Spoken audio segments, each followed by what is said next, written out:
வணக்கம். இன்னைக்கு தன்னம்பிக்கையின் அடையாளம், வில்வித்தையின் அடையாளம்னு சொல்லலாம். யாருன்னு பார்த்தீங்கன்னா அஞ்சனா. படிப்பது என்னவோ 4th ஸ்டாண்டர்டு தான். இவங்க வாங்கின அவார்ட்ஸ் எல்லாம் 5 வேர்ல்டு அவார்ட்ஸ், 175 ஸ்கூலில் போய் மோட்டிவேஷன் ஸ்பீச் பண்ணியிருக்காங்க. 382 அவார்ட்ஸுக்கு சொந்தக்காரவங்க. இவங்க இலக்கு என்னன்னு பார்த்தீங்கன்னா ஒலிம்பிக்கில் அவார்டு வாங்குறது, அர்ஜுனன் அவார்டு வாங்கணும். இது 2 தான் இவங்களோட இலக்காக சொல்லிகிட்டு இருக்காங்க. வளர்கிற குழந்தைங்களுக்கு இவங்க என்ன சொல்ல வராங்க அப்படிங்கிறது தாங்க இன்றைக்கி பார்க்க போகிறோம். வாங்க வீடியோக்குள்ளே போகலாம். குழந்தைகளுக்கு பெற்றோர் எவ்வளவு முக்கியம் அப்படின்னு நம்ம கேட்டதுக்கு அவங்க என்ன ஆன்சர் பண்ணுறாங்கன்னு பார்க்கலாம் வாங்க. நம்ம அப்பா அம்மா நம்மளுக்கு ரொம்ப ரொம்ப முக்கியம். ஏன்னா நம்ம ஜெயிச்சாலும் அவங்க தான் முதல்ல எல்லாம் சந்தோஷப்படுவாங்க. நம்ம தோத்தாலும் நம்ம ஜெயிச்சாலும் அவங்க தான் நம்ம கூட சப்போர்ட்டாக இருக்காங்க. அதனால நம்ம அப்பா அம்மா நம்மளுக்கு ரொம்ப ரொம்ப முக்கியம். அவங்க இல்லைன்னா நம்ம வெறும் மண்ணு தான்.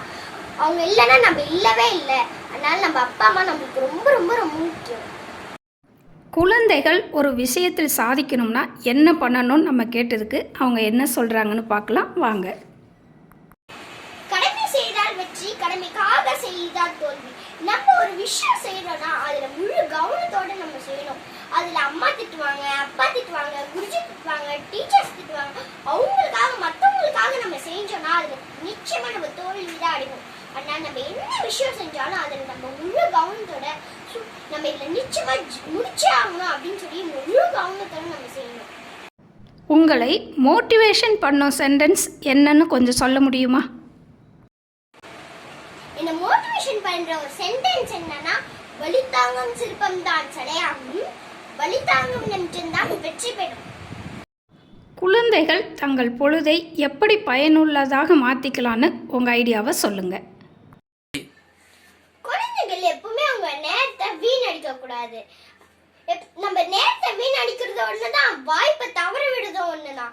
நம்ம ஸ்கூல்ல என்னென்னலாம் படிக்கணுமோ அதை அங்கேயே நம்ம படிச்சு முடிச்சிடணும். வீட்டுக்கு வரும்போது டைம் கிடைக்கும் போது நம்ம கொஞ்சம் புத்தகங்களையும் படிக்கணும், புக்ஸையும் படிச்சுக்கணும். எப்பவுமே வெடிக்கு ஒரு தடவை தான் வெடிக்கும், ஆனா புத்தகம் திறக்கும் போதெல்லாம் வெடிக்கும். இவங்களை போலயே குழந்தைங்க ஒவ்வொருத்தரும் தன்னோட பொழுதை நல்ல விதமாக மாற்றி நிறைய சாதித்து நாட்டுக்கும் பெருமை சேர்க்கணும். இவங்க இதை மட்டும் பண்ணலை, இவங்களால முடிஞ்ச நிறைய உதவிகளை எல்லாருக்கும் பண்ணிட்டு தான் இருக்காங்க. இந்த சின்ன வயசில் தன்னால் முயன்ற உதவிகளை மற்ற ஏழை குழந்தைகளுக்கும் பண்ணிகிட்ருக்காங்க. அது மட்டும் இல்லாமல் இறந்தவர்கள் உடலை அடக்கம் பண்ணுறதில் இவங்க பெற்றோர்கள் கூட சேர்ந்து இவங்களும் அந்த உதவியை செஞ்சிட்ருக்காங்க. இதுபோல் நல்லோர்கள் இன்னும் நிறைய குழந்தைகளுக்கு கண்டிப்பாக இவங்க ஒரு ரோல் மாடலாக இருப்பாங்கங்கிறதுல எந்த சந்தேகமும் இல்லை. நம்மளுடைய வாழ்த்துக்களையும் இவங்களுக்கு நம்ம தெரிவிச்சுக்கிறோம். நன்றி, வணக்கம்.